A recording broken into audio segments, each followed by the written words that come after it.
Does the curse feel cursed in a good or a bad way? Let's find out now.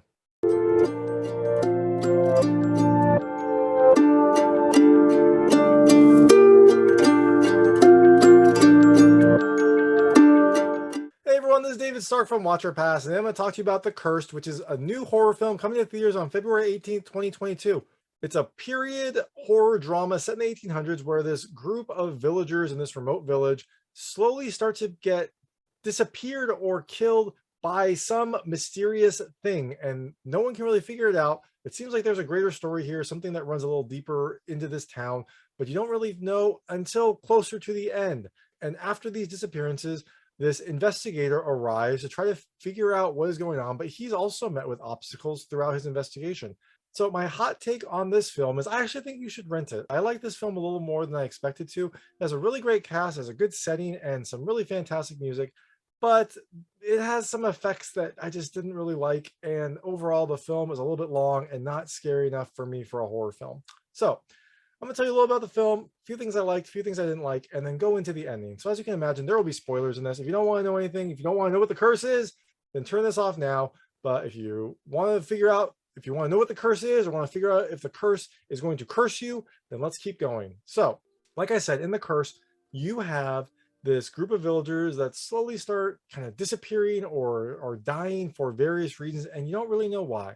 Now, so what you find out early on is the land that this village is built on, there were some traveling gypsies that were occupying that land, and Seamus, the owner of the land, gathered a posse to get them off the land, and they wouldn't leave. I think they felt that this was their land, and so a confrontation occurred, and essentially all those travelers got slaughtered. And so right as they're clearing everything up, as this posse, who are all group members of this village, are executing people and kind of celebrating their victory, one of the travelers, the gypsies, puts a curse on him, and that curse then grows to what eventually becomes the big plot of this movie. Now, the curse is slow to build up. It kind of starts infecting the children first. Like a good horror movie, the children kind of get affected first. They start having dreams about this creepy scarecrow that's in this field, and they start to kind of feel drawn to it, but they don't know why, because it always seems to end in terrible experiences in their dreams. So Scarecrow is actually one of these gypsies that was made an example of. They tied him down, cut off his hands and legs, covered up his body in this, like, in large clothing, and stuffed all those pieces with straw, and basically just like left him there as a scarecrow in like a crucifixion kind of scene to essentially rot and dry out. And so that is what continually draws these kids to this area. They see this like scarecrow, and then they see like some sort of either a witch or some sort of creature in their dream. And eventually one of the kids goes to that spot and digs up this cursed set of teeth. It's like these silver teeth set in this jaw.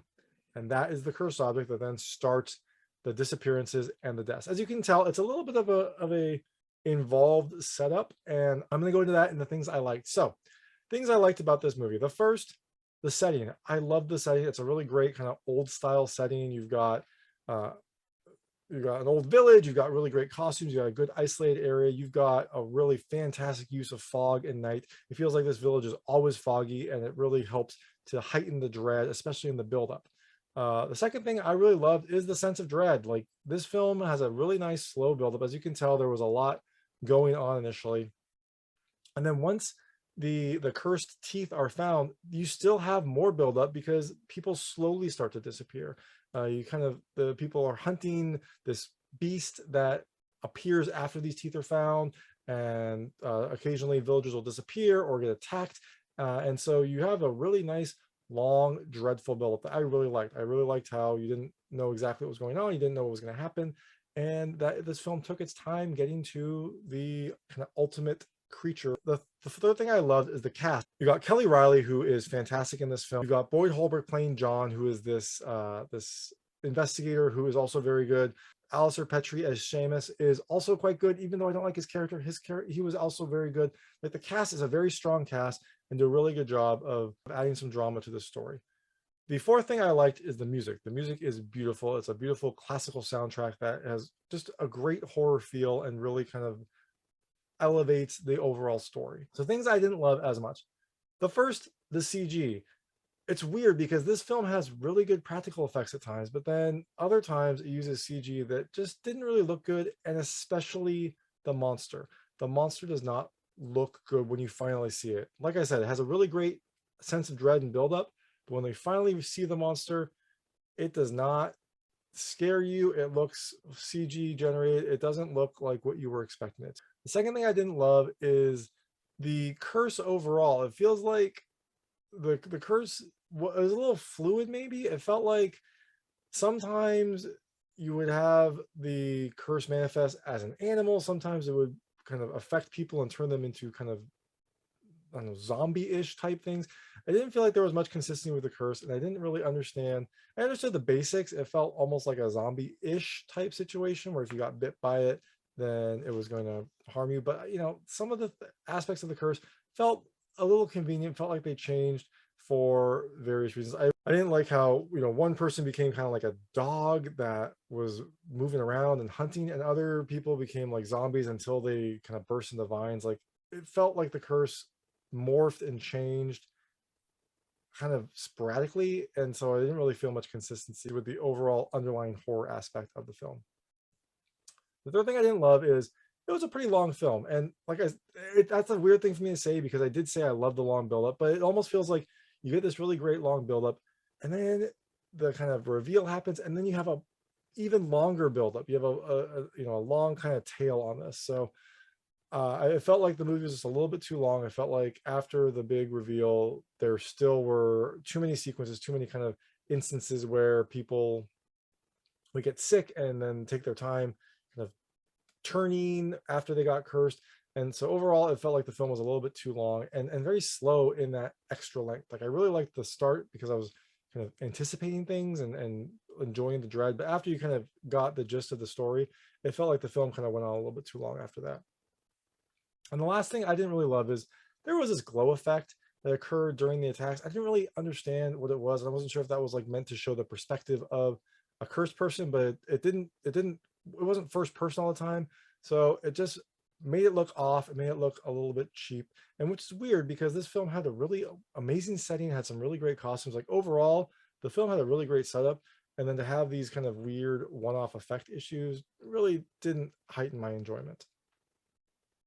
So going into the ending, and again, this is where there will be spoilers. So one of the kids found the overall teeth, like the teeth themselves. And when he found them, he put them in his mouth and like kind of transformed ish. He kind of became more feral, and he bit the son of Seamus.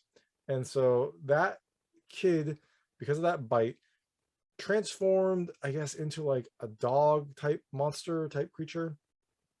Maybe that was because one of the teeth, I think, was embedded in him. So maybe that's why he transformed, whereas others didn't. Maybe they didn't get the full curse transfer them. I don't know. But he kind of goes off and starts hunting. So this investigator, John, comes to help track the beast down and help out where he can. And while he's doing this, he learns more about the start of this village. And eventually he realizes that Seamus took the land from these gypsies and then slaughtered them when they wouldn't kind of accept that. And that was kind of the origin of the curse.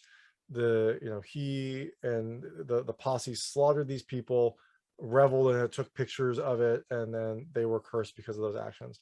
So this, as you can imagine, doesn't make Seamus happy. So Seamus eventually throws John out. Before this happens, the maid in their house gets bitten. I think when she was doing laundry, like when she was hanging clothes, she got bitten. And she does not look like she is doing well after she gets bitten. She clearly is uncomfortable. She's in pain. And so eventually, after he throws John out, Seamus hears something upstairs and goes up to check and see what happens. And the maid is there.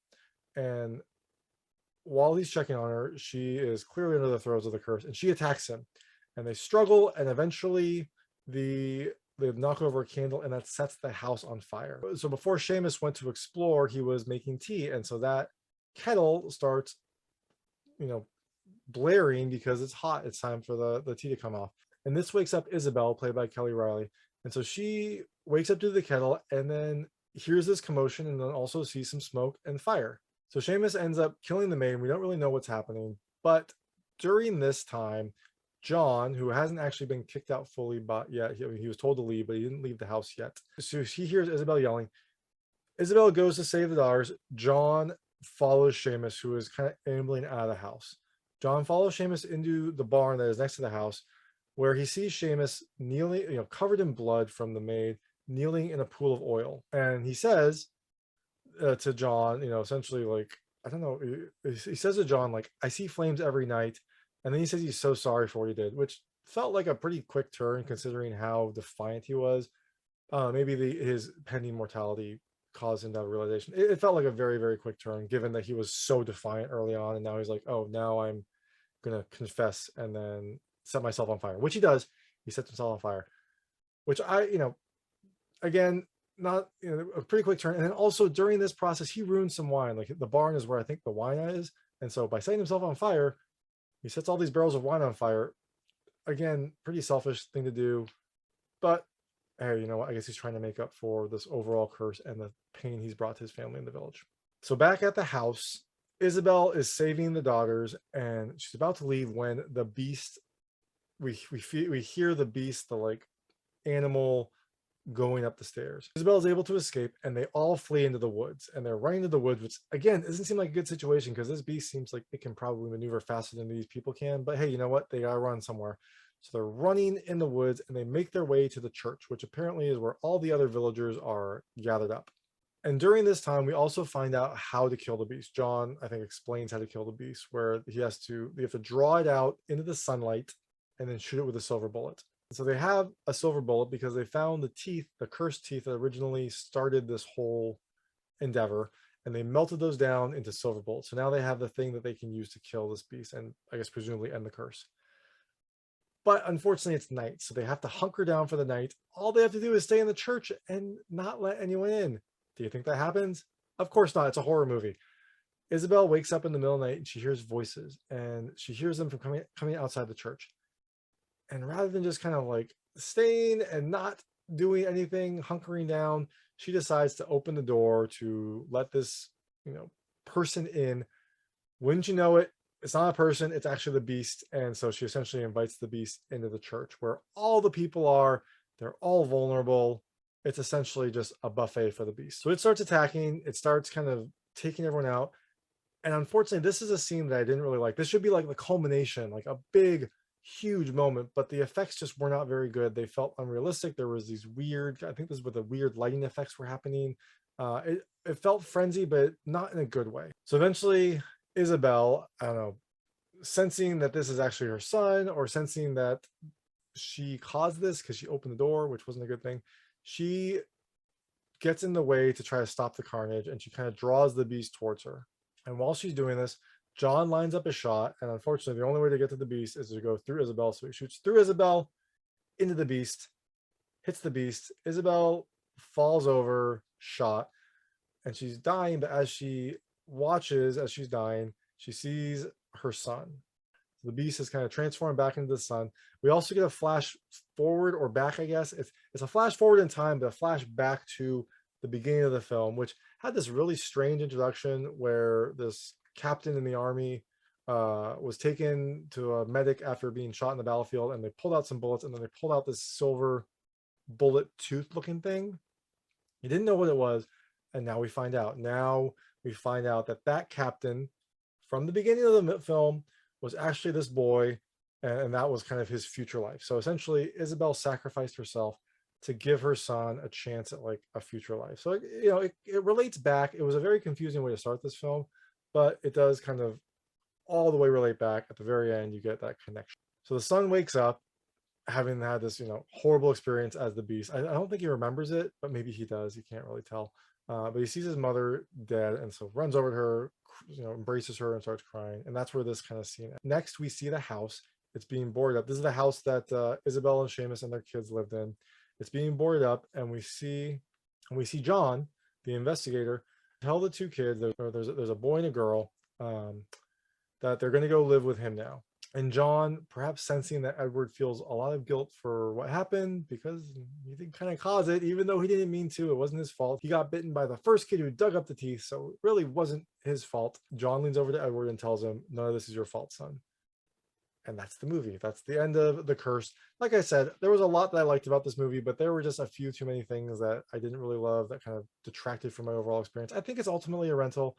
I think it's good and stylish. There's just some things that will detract from your overall enjoyment. But you know what? It's an interesting enough film that I think a rental is the proper one. So thanks so much for watching. If you like this review, please like and subscribe to this channel. It helps me out a lot. Make sure all my new content goes straight to you. And check out my other content. I've got other reviews, interviews, unboxing videos, and recommendations. Thank you.